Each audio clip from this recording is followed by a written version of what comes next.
कुंडमाळा पूल दुर्घटनेवरून राऊतांनी रवींद्र चव्हाणांवर टीका केलेली आहे। 8 कोटींच्या ऐवजी 80,000 उल्लेख असलेल्या पत्रावर चव्हाणांची सही आहे। रवींद्र चव्हाण झोपेत सही करतात का असा सवाल राऊतांनी केलाय। भाजपच्या मावळ तालुकाध्यक्ष भेगडेंना रवींद्र चव्हाणांचं पत्र। रवींद्र चव्हाणांनी भेगडेंना दिलेल्या पत्रामध्ये 80,000चा उल्लेख असा राऊतांचा दावा आहे।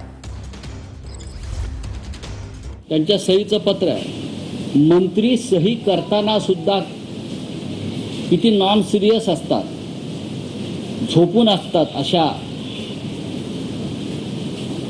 8 कोटीचं काम आहे असं मी ऐकलं, पण पत्रावर सही आहे 80,000।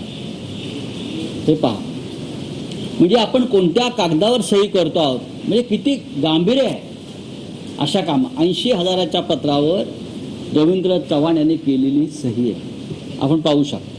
म्हणून मी अनेकांना आकडा दाखवला। माझं तर काय चष्म्याचा नंबर बदललेला नाही ना। मंत्री सही करतोय इंद्रायणी नदीच्या पुलावर बांधकाम करण्यासाठी, तो कुंडमाळ्याचा रस्ता करण्यासाठी आणि तो पूल बांधण्यासाठी किमान 10 ते 15 कोटीची गरज असते।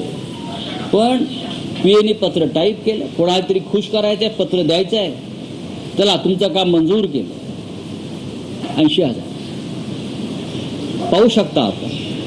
येताना मी काही माझ्या पत्रकार मित्रांना हा आकडा दाखवला, माझं काय चुकतंय का? 80,000चं पत्र रवींद्र चव्हाण देतात